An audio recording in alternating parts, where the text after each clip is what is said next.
सभी को नमस्कार। Good morning everyone. कैसे हैं आप सभी। आज हम मे और कैन के यूसेज के बारे में जानने का प्रयास करेंगे।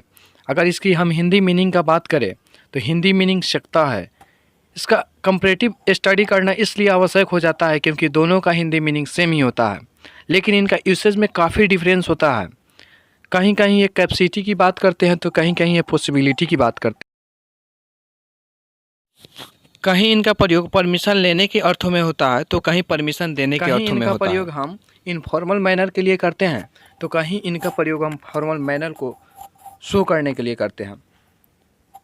तो आइए दोस्तों, आज के इस सेशन में हम जानेंगे कि कहाँ किसका यूसेज सूटेबल है और अपना कंसेप्ट क्लियर करेंगे। सबसे पहले हम कैन के यूसेज के बारे में बात करते हैं। कैन का प्रयोग हम वहाँ करते हैं। फर्स्ट ऑफ ऑल अगर नंबर 1 की बात करें तो ये कैपेसिटी शो करता है। यह कैपेसिटी शो करता है। कैपेसिटी मीन्स पावर और एबिलिटी। अब सवाल ये उठता है कि कैपेसिटी क्या होती है। तो कैपेसिटी किसी भी कार्य को करने का आधार होता है। कैपेसिटी की जब हम हिंदी मीनिंग की बात करते हैं तो इसके हिंदी मीनिंग क्षमता होता है। क्षमता वह माध्यम होता है जिसके द्वारा हम किसी भी कार्य को करने में सक्षम हो पाते हैं। किसी भी कार्य को हम कैपेसिटी के 2 आधार पर कर पाते हैं। एक तो मेंटल कैपेसिटी जो कि माइंड से संबंधित होता है। एक स्टूडेंट के द्वारा किसी एग्ज़ाम को क्रैक करना या फिर किसी क्वेश्चन को सोल्व करना उसकी मेंटल कैपेसिटी को शो करता है। जबकि फिजिकल कैपेसिटी शारीरिक क्षमता से संबंधित होती है। जब हमें किसी चीज़ को उठाने की बात हो या फिर किसी को पीटने की बात हो या किसी वस्तु को खींचने की बात हो या फिर धक्का देने की बात हो तो वहाँ हमें फिजिकल कैपेसिटी की ज़रूरत पड़ती है। फिजिकल कैपेसिटी के आधार पर ही हम वैसे कार्य को कर पाते हैं। हम बात करते हैं अब मे के यूसेज नंबर 1 की, जो कि पॉसिबिलिटी को बात करता है। पॉसिबिलिटी की बात करता है। पॉसिबिलिटी को अगर ध्यान से समझने की अगर हम प्रयास करें तो पॉसिबिलिटी यह शो करता है कि भविष्य में कोई घटना ऐसा हो सकता है, हम गेस कर सकते हैं। पॉसिबिलिटी मीन टू गेस करना। जैसे हम कह सकते हैं कि आज वर्षा हो सकती है। मान लीजिए कि हमने काले काले बादल देख लिए और मौसम भी वर्षा जैसा ही है, तो इस आधार पर हम गेस कर सकते हैं कि आज वर्षा हो सकती है। इसको हम इट मे रेन टुडे के रूप में हम देख सकते हैं। कैन के यूसेज नंबर 2 को देखते हैं। तो कैन के यूसेज नंबर 2 का प्रयोग होता है टू गिव परमिशन। हम किसी को परमिशन देने के लिए हम कैन का यूसेज करते हैं। लेकिन एक डिफरेंस यहाँ ये हो जाती है कि कैन का प्रयोग जब हम किसी को परमिशन देने के लिए करते हैं थोड़ा कहीं ना कहीं रफली बिहेव करते हैं, कहीं ना कहीं थोड़ा सा रफली बिहेव करते हैं। और मे का यूसेज टू टेक परमिशन, हम किसी से परमिशन लेने के लिए करते हैं। जब भी हमें परमिशन लेने की आवश्यकता होती है तो हम जनरली मे का यूसेज करते हैं। मान लीजिए कि आपके दरवाजे के सामने कोई अपनी गाड़ी पार्क करना चाहता है तो ऑब्वियसली वो आपसे परमिशन लेगा। परमिशन अगर वह व्यक्ति ले रहा है, यदि वह व्यक्ति ले रहा है तो वह मे का यूसेज करेगा। अगर आप परमिशन देने का काम कर रहे हैं तो आप कैन का यूसेज कर सकते हैं। जैसे मान लीजिए वह परमिशन लेगा कैसे, may I park my car here, then you can answer yes you can park your car here. या फिर अगर आप परमिशन नहीं देते हो तो आप नेगेटिव सेंटेंस के रूप में भी इसका यूसेज कर सकते हो। तीसरा यूसेज है इनफॉर्मल मैनर। इनफॉर्मल मैनर होता क्या है। सबसे पहले तो इसे हम ये समझते हैं। अगर हम बात मैनर की करते हैं तो मैनर 2 पार्ट्स में डिवाइड हो जाता है। एक तो फॉर्मल मैनर होता है और एक इनफॉर्मल मैनर होता है। इनफॉर्मल मैनर वो होता है जो कि हम फ्रेंड के साथ बिहेव करते हैं, कलीग्स के साथ बिहेव करते हैं या फिर फैमिली मेम्बर के साथ बिहेव करते हैं। जबकि जब हम बात फॉर्मल मैनर की करते हैं तो फॉर्मल मैनर जनरली एटिकेट को शो करता है, शिष्टाचार को शो करता है, जो कि हम किसी टीचर के प्रति या फिर किसी ऑफिसर के प्रति हम बिहेव करते हैं। जैसे इनफॉर्मल मैनर के रूप में हम देख सकते हैं। इनफॉर्मल मैनर का अगर एग्जांपल हम समझने का प्रयास करें तो अगर हम किसी फ्रेंड से कुछ मांगने की बात करते हैं तो वहाँ पर हम कैन का यूसेज कर सकते हैं। जैसे can I take your case. हम जिस फ्रेंड से बात कर रहे हैं वहाँ पर हम ज़्यादा फॉर्मेलिटी नहीं शो करते हैं, जनरली हम इनफॉर्मल बिहेव करते हैं। सो कैन का यूसेज हम अपने फ्रेंड्स के साथ, कलीग्स के साथ या मेंबर्स, फैमिली मेंबर के साथ कर सकते हैं। वहीं मे के प्रयोग में हम फॉर्मल मैनर का यूज करते हैं। फॉर्मल मैनर में हम मे का यूसेज करते हैं। जैसे अगर आपको अगर किसी की परमिशन की आवश्यकता है और वह आपसे किसी न किसी रूप में बड़ा है, पोस्ट के रूप में या फिर एज में, या फिर कोई सीनियर है या फिर कोई ऑफिसर है, तो उनसे परमिशन लेने के लिए हम मे का यूज बचपन करते से हैं। ही सिखाई जाती है कि अगर हमें क्लास के अंदर अगर एंट्री लेनी है तो हमें टीचर से परमिशन लेने की आवश्यकता होती है। और हम टीचर से परमिशन किस प्रकार लेते हैं, तो मे आई कम इन सर कह के लेते हैं। क्या? मे आई कम इन सर कह के लेते हैं। सो इसी तरह अगर आपको किसी भी ऑफिस में जाना है तो वहाँ ये ज़रूरी हो जाता है कि आप उस पर्टिकुलर ऑफिसर से पहले परमिशन लें, उसके बाद एंट्री लें।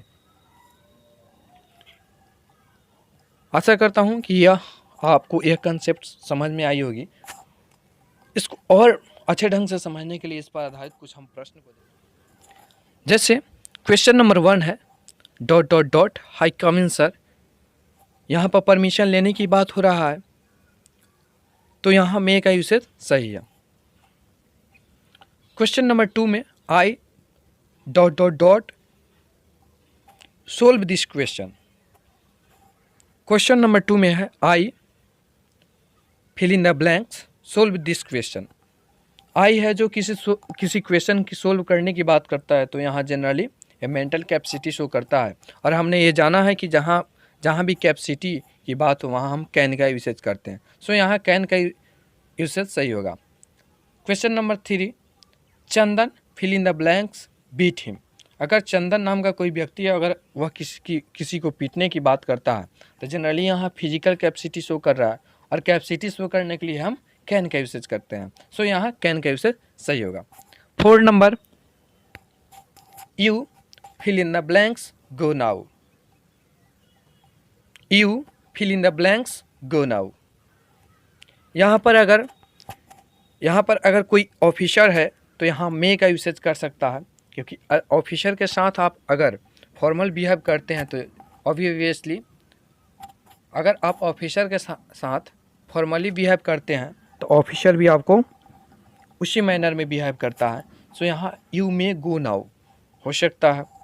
या फिर अगर रफली परमिशन देने की बात करें, अगर वो अपने आप को ज़्यादा ऊंचा साबित करना चाहता हो, तो यहाँ पर ये यू कैन गो नाउ भी कहना उचित है। Question number 5 fill in the blanks I have your attention. यहाँ अटेंशन की बात किया जा रहा है और मे का यूसेज यहाँ बिल्कुल सही है। इसलिए क्योंकि जब भी हमें किसी की अटेंशन लेने की आवश्यकता होती है तो हम उनसे काइंडली रिक्वेस्ट करते हैं कि आप इस सूचना को सुने। यह सेंटेंसेस, इस टाइप के सेंटेंसेस सार्वजनिक स्थान पर, पब्लिक जो प्लेस होते हैं वहाँ जनरली सुनने को मिलते हैं। जैसे रेलवे स्टेशन पर, एयरपोर्ट पर, may I have your attention please, इस टाइप के सेंटेंसेस जनरली देखने को मिलते हैं। आइए नेक्स्ट राउंड में बढ़ते हैं। क्वेश्चन नंबर 6 है Naina fill in the blanks I see your phone. लगाइए जी, दिमाग लगाइए, अपने से थोड़ा देखिए इसे, फिर मैं सोल्व कराता हूँ। Naina fill in the blanks I see your phone. यहाँ कैन का यूसेज सही है। आपके मन में ये सवाल उत्पन्न हो रहा होगा कि यहाँ पर तो मे का भी यूसेज हम कर सकते थे। हाँ, बिल्कुल कर सकते थे, लेकिन उसका एक कंडीशन होता है। यहाँ हम नैना नेम लेकर बुला रहे हैं, किसी नैना नाम की लड़की है, उसको हम नेम लेकर बुला रहे हैं, तो ऑब्वियसली हम किसका नेम लेते हैं? हम या तो वह फ्रेंड्स होगा या फिर वह हमसे परिचित होगा। या तो नैना हमारी फ्रेंड होगी या फिर वह हमसे परिचित होगी। अगर हम नेम लेकर बुलाए हैं तो ये कहाँ का फॉर्मल बिहेव हुआ? ये तो इनफॉर्मल बिहेव हुआ, और इनफॉर्मल बिहेव के लिए हम कैन का यूसेज करते हैं। Question number 7 mister Abhishek you fill in the blanks meet the manager. लगाओ जी, यहाँ भी दिमाग लगाओ। पहले आप प्रयास कीजिए, फिर मैं डिस्कस करता हूँ। क्वेश्चन नंबर 7 है mister Abhishek you fill in the blanks meet the manager. यहाँ पर मे का यूसेज सही है।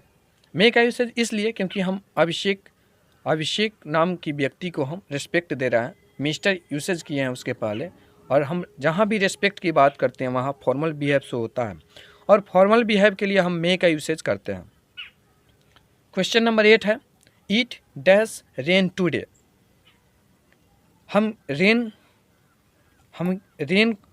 आने की संभावना व्यक्त कर रहे हैं, पॉसिबिलिटी शो कर रहे हैं, सो यहाँ मे का यूसेज सही है। 9 नंबर है, question number 9, I fill in the blanks speak 3 languages. I fill in the blanks speak 3 languages. यहाँ पर कैन का यूसेज सही है क्योंकि यह मेंटल कैपेसिटी शो कर रही है।